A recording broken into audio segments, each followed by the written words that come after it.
Welcome to All The Abili-Tea with Nikki. Hey! The show that informs, uplifts, and celebrates people of all abilities. Because everyone deserves a story, y'all. The show that asks the question, what does Long Island have to offer people with special needs and disabilities? That part. And here's your host, Nikki Johnson. Girl! Hello, everybody. Today on All The Abili-Tea with Nikki, we're talking about something every parent in the special needs community understands deeply, the emotional side of this journey. The love, the fear, the strength, the exhaustion, the constant planning, and the quiet moments when you wonder if anyone else truly gets it. My guest today knows that emotional landscape inside and out. Jennifer Keisner is a mom, an advocate, a self-direction broker supporting over 115 families, and the president and co-founder of Find Your Tribe, a nonprofit that grew out of a simple backyard playdate and a dream to make sure no family ever feels alone. Jennifer, welcome. Let's talk about your journey. Thank you so much for having me. So, people often focus on like therapies and services, but not enough people talk about the emotional isolation that families experience. Why do you think so many special needs families feel alone? I think most of them don't feel comfortable bringing their children out in the community, especially if you have a lower functioning, I know they don't like to use that term anymore, but Right. a lower functioning individual, somebody with behaviors or somebody who has tics or someone who draws attention to themselves in a negative way. A lot of them are just embarrassed, and instead of taking them to a family function or taking them to the store even, Right. They just seclude themselves and just kind of stay in their own homes, and Which is awful. it's terrible, and I understand why they do it. Me too. But it's terrible for them, for their own mental health, let alone their children's. do you think that us all as a community need to be a lot more inclusive in understanding about 100%? And it's difficult, you don't know what to do. Right. Should you? You don't want to stare, Right. but at the same time, you don't want to purposely look away because that's even more obvious than staring.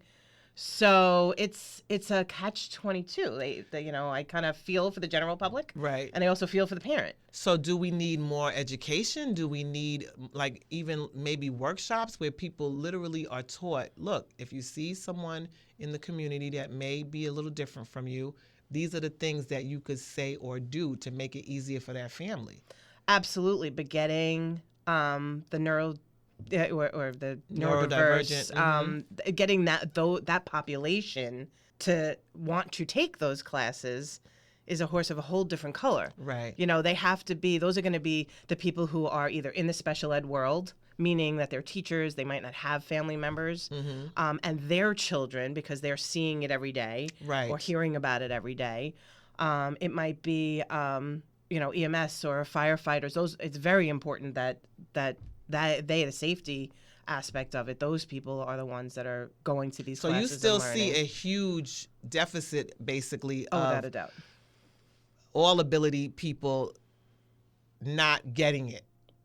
Without a doubt. Wow. And I don't know if it's just that they don't care, it doesn't affect them, it's Right. not in their circle, or if they are just brought up with those people are weird. Right, right. Whatever. It could be all of those Yeah. things. Was there like a specific moment in your journey where you realized community wasn't just helpful, it's necessary? You need this. Probably close to day one. So Wow. my daughter was diagnosed when she was 18 months old, and at that time, she's 21 now.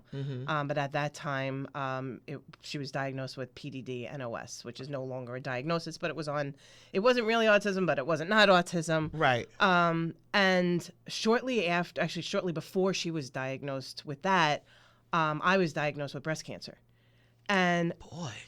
it was kind of the same feeling for the two. People don't know what to say to you.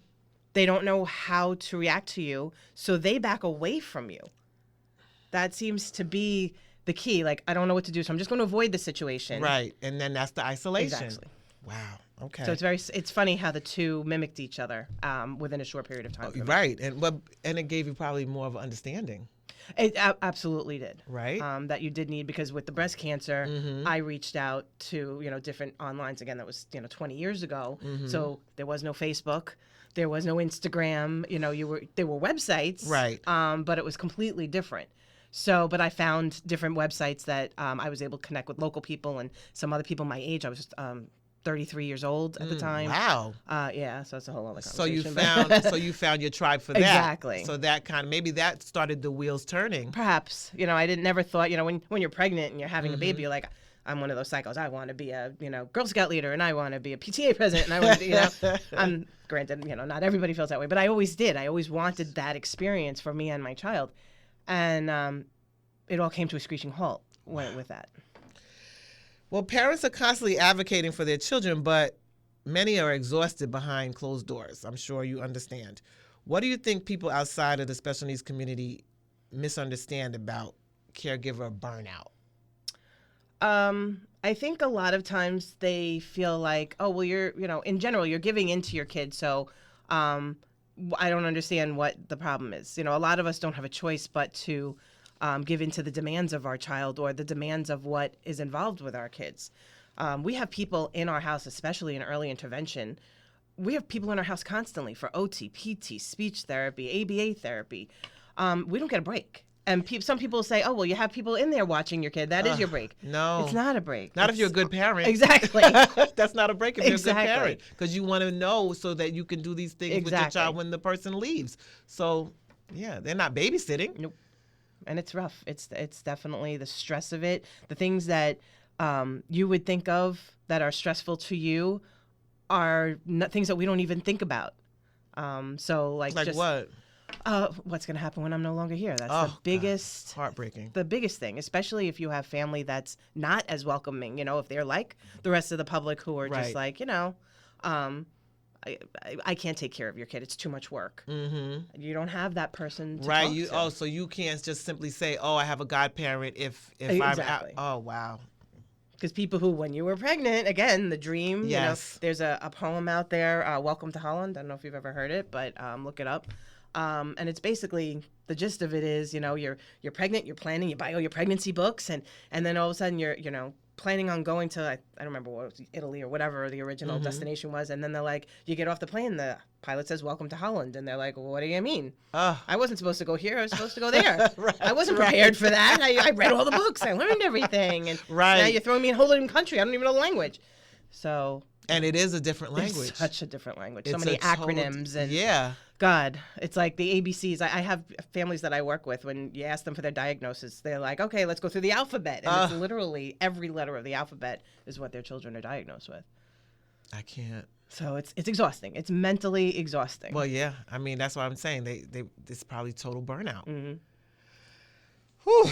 So when you hear the word inclusion everywhere now, I feel like everyone is saying the word inclusion, but no one's showing anyone how to do it. I think they're trying to do it. Okay, well, here's my group of people, and now I have a kid with Down syndrome. Well, now I'm being inclusive, but it's not the same. And the problem, the word inclusion is so relative in general because there's such a spectrum, and I hate to use that word, but a spectrum of disabilities out there. Right. And inclusion is not just everybody welcoming everybody, but for the kids, there are some kids out there that I call them the misfits among misfits, because they don't fit in with the special ed population. They don't fit in with the gen ed population.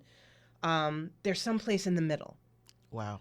Some of them don't even identify as an individual with special needs. And those are the ones that break my heart the most. Those are the ones that typically have more of the mental health aspect with it.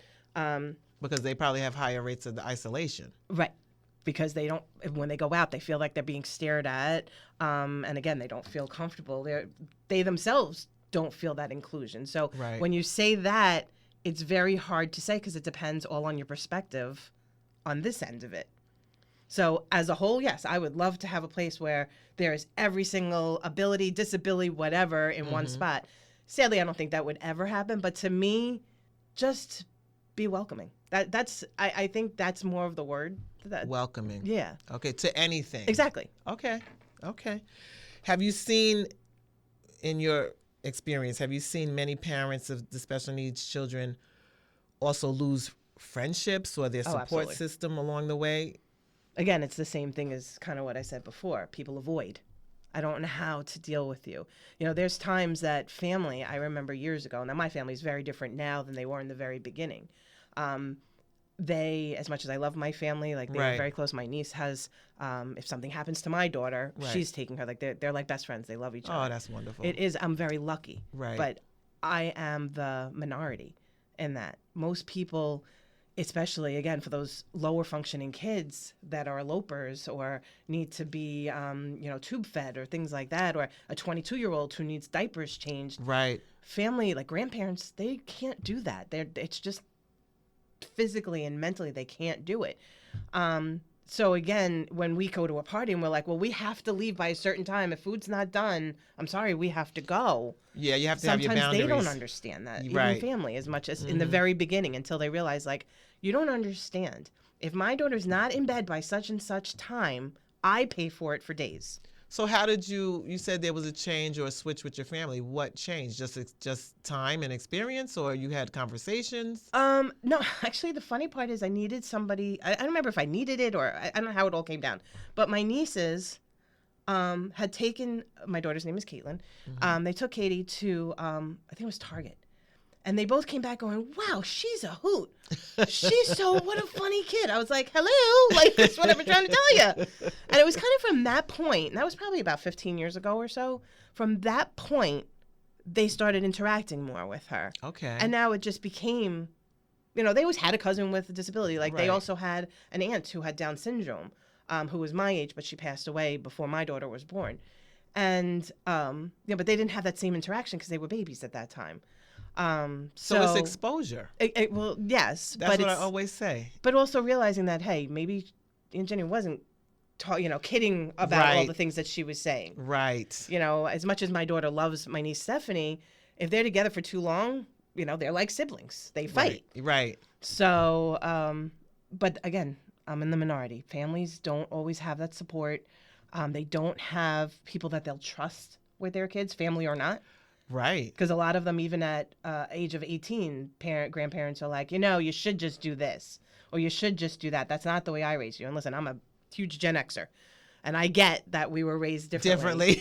But it is different because the parents will pay for things if they don't follow a strict routine. Right. Okay. And other people don't want to follow that routine. And so then what it is, one answer could be more exposure. To each other, yes. To each other. And understanding. Right. And again, going welcoming. back to them, exactly. And welcoming. Yeah. Okay. I mean, I'm just, like I said, this show is all about trying to make people understand a little more about our community, because I've worked in it in over 20 years. So the things you're saying, I've seen from parents. It's so sad. It's so and the isolation is what I'm trying to fix. Like, that's why I'm always trying to show what Long Island does have to offer. Oh my God.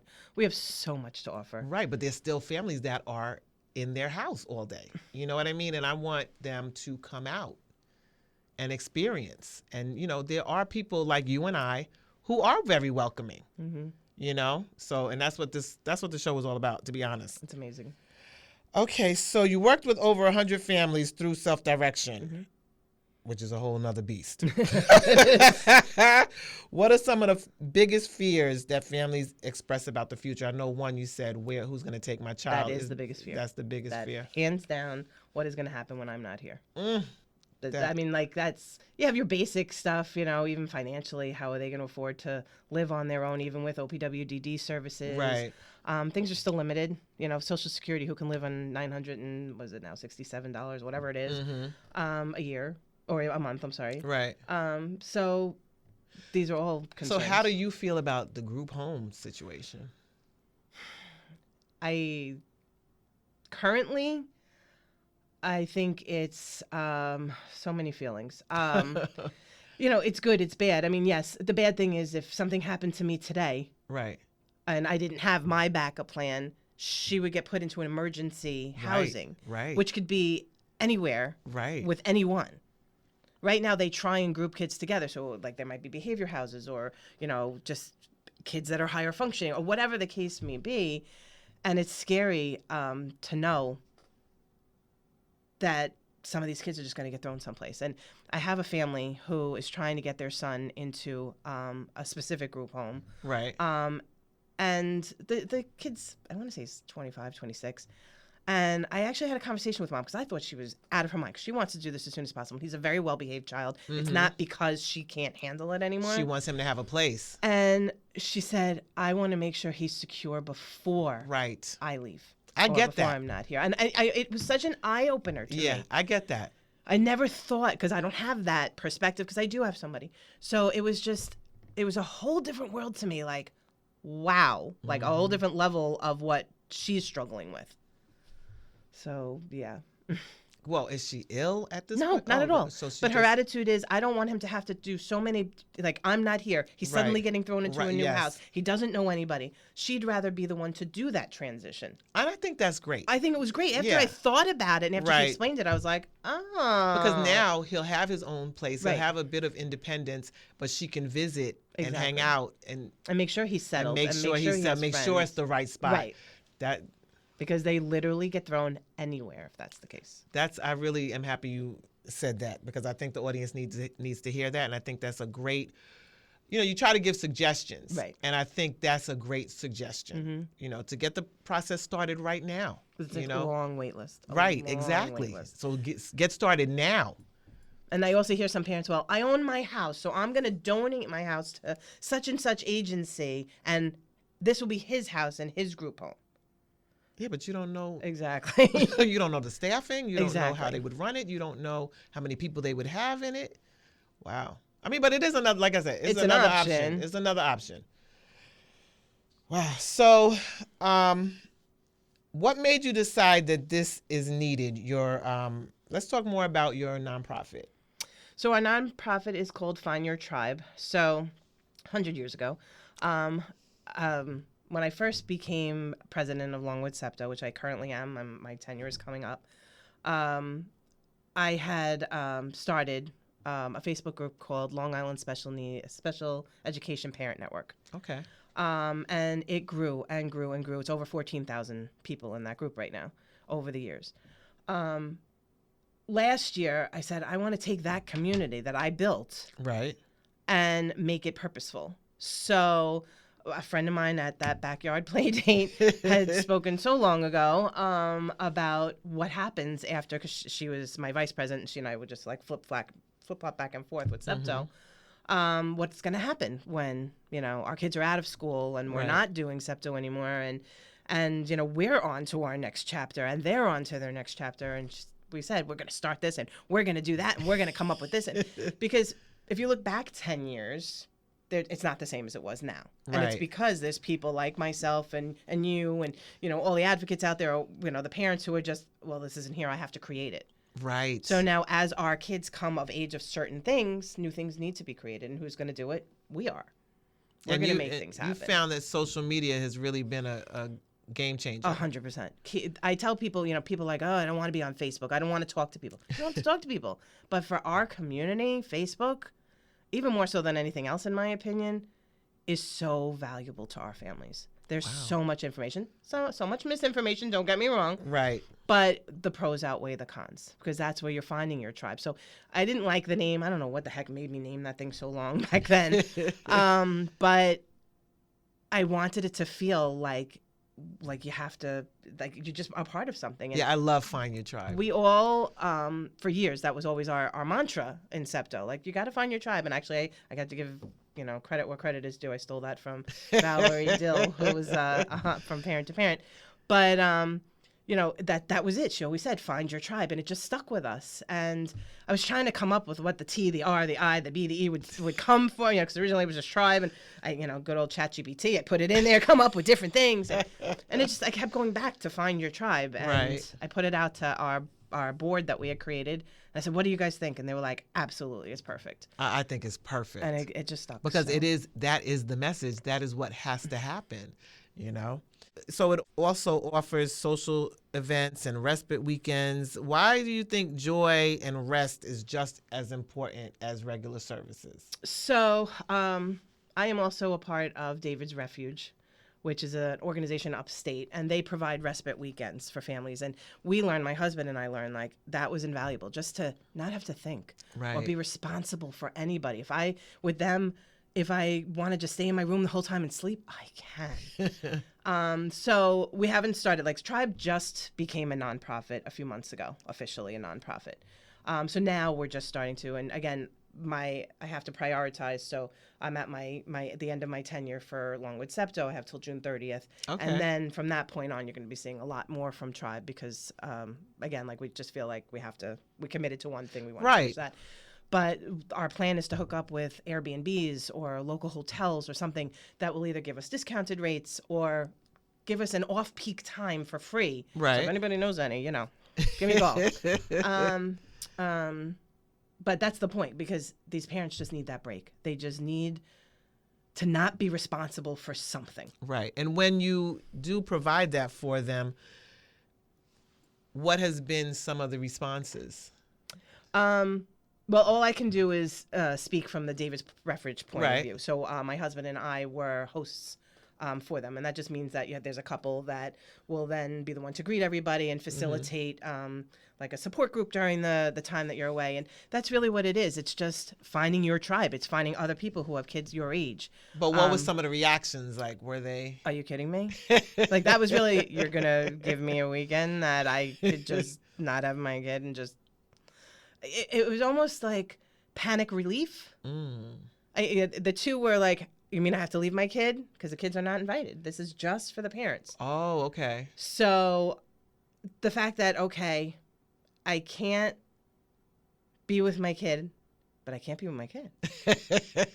But who's going to take care of my kid? But it's not me. Right. It's kind of like Jekyll and Hyde. Like, I don't know what to think. But when they're there, they're just, it's such a different demeanor. They're relaxed. Right. So Find Your Tribe will be doing things like that. Yeah. And then we'll also be doing parent support groups. The problem with parent support groups is all the kids who are kindergartners right now, they were all born during COVID. Ugh. They don't know any different. Right. They know seclusion. That's what they were told. Well, that's a good point. And these are the parents that need, like, they're secluding themselves. I met my best friends at support groups. I was my best friend, who also has a son with special needs, and we were best friends well before that. She dragged me, kicking and screaming, I might add, dragged me to a support group one day at Mather Hospital that they had. It was a group that's no longer in existence. Dragged me kicking and screaming. I really want to go to the support group, but but I don't want to go myself. You have to go. And I met so many people at that support group that now I'm still very good friends with to this day.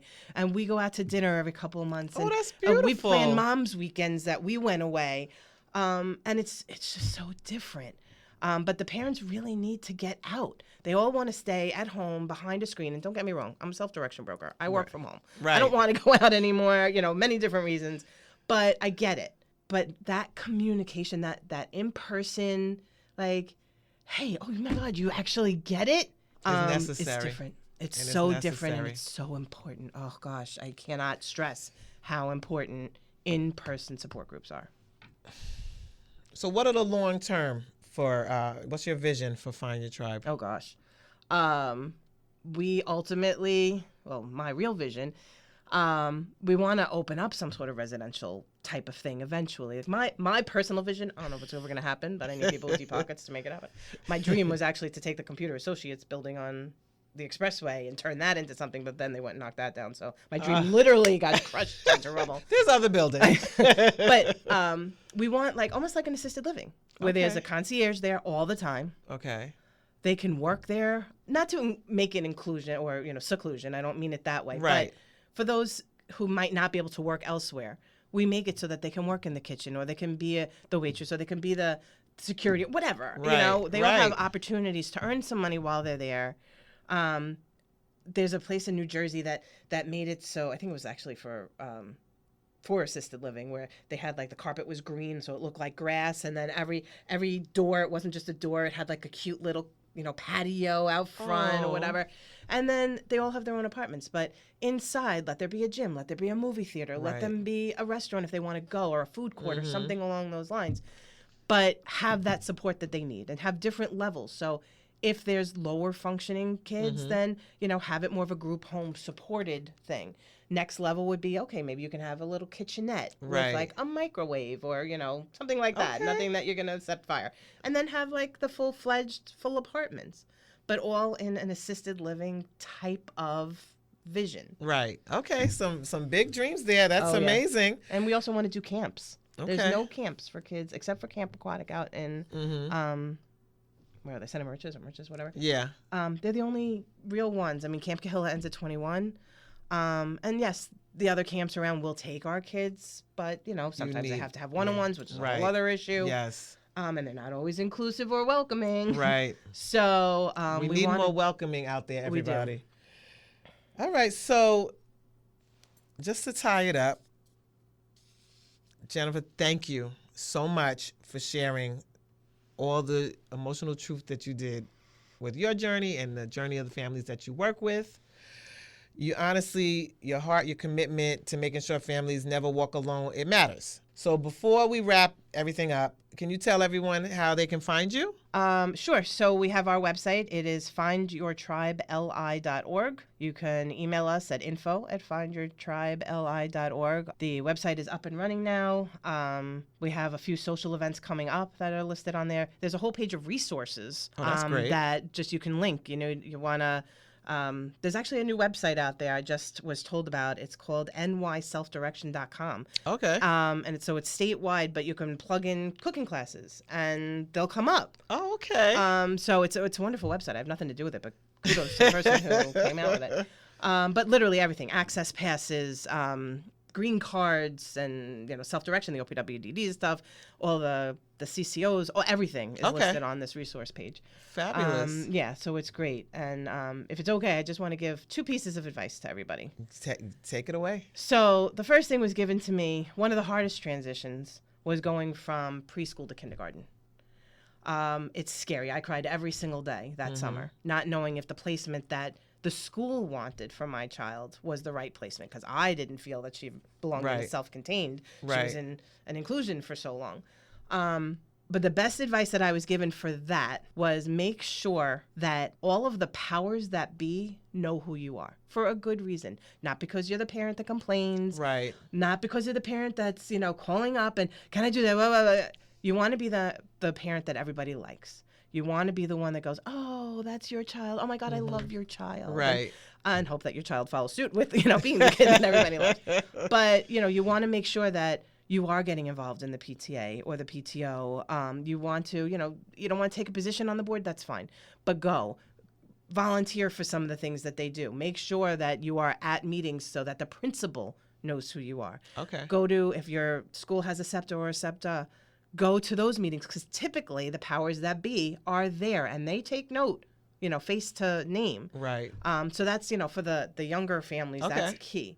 The rest of it, for everybody, make sure that you have all of your paperwork scanned in, copies of everything, because when you're going through the OPWDD process, they're going to ask you at 25 different stages for the same paperwork. Right. And if you don't have it, and they're going to come to your house and they're going to give you this list and be like, here, give me this. And if you don't have it, they're going back to their office and that stuff is going on the bottom of their pile, and it might be 2 months before they call you back saying, hey, do you have that paperwork yet? Okay. So That's good advice. You need to have it. You need to be like, hold on, let me email them. Did you get it? Right. Okay. Because without that and everything, Social Security cards, birth certificates, insurance cards, every single report you have ever gotten. My daughter was 15 and they asked me for her very first original diagnosis papers. I was organized. I had binders for every year. I knew exactly where it was. Right. Most families are like, well, what do you mean that place? We went to the Cody Center. It doesn't even exist anymore. So... Okay. No, that's great advice. And thank you. Thank you so much for all of this. I know some parents out there got some excellent information. I really hope so. I know they did. And for everyone listening, you can find me at nikivan.net. That's NIKIVAN.net, where we can keep these conversations going and continue building a world rooted in kindness, empathy, and inclusion. This has been All The Abili-Tea with Nikki. Until next time, take care of yourselves and take care of each other.